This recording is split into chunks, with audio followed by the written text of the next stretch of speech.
بسم اللہ الرحمن الرحیم۔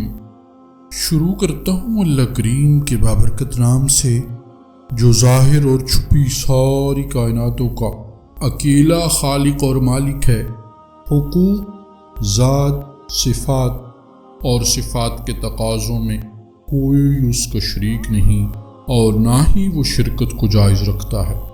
اور ان گنت رحمتیں نازل ہوں آپ صلی اللہ علیہ وسلم کی ذات اقدس پر، جنہیں اللہ کریم نے سارے عالم کے لیے رحمت بنا کر بھیجا، اور آپ کی آل پر۔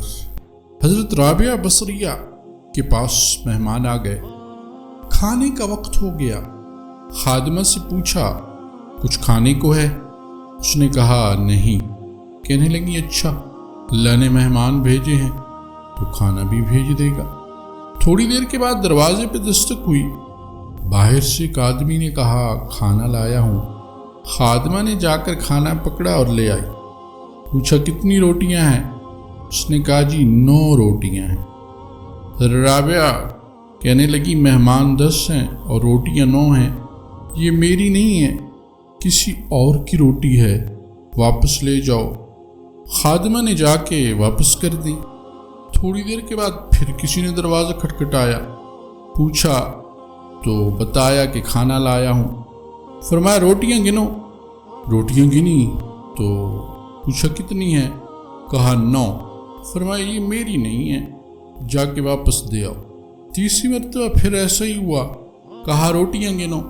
گنی تو روٹیاں 9 تھیں۔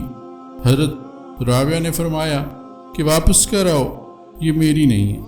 تو خادمہ نے کہا تیسری دفعہ لے آیا ہے وہ بیچارہ، آپ ہر دفعہ واپس کر رہی ہیں، اب تو لے ہی لے۔ تو انہوں نے فرمایا میں نے آج صبح اللہ کے راستے میں سائل کو 1 روٹی دی تھی، اور میرے اللہ کا وعدہ ہے من جاء بالحسنۃ فلہ عشر امثالھا، جو 1 نیکی لائے گا اس کو 10 گنا بدلہ ملے گا، اس لیے میری 10 روٹیاں ہی آئیں گی۔ خادمہ نے ہاتھ جوڑ کے کہا جی وہ 10 ہی لایا تھا، 1 روٹی میں نے اپنے کھانے کے لیے رکھ لی تھی۔ اللہ والے ایسے ہی اللہ کی ذات پہ یقین رکھتے ہیں، اتنا کامل یقین اللہ کی خصوصی ریاست، خصوصی عبادت، خصوصی بندگی سے حاصل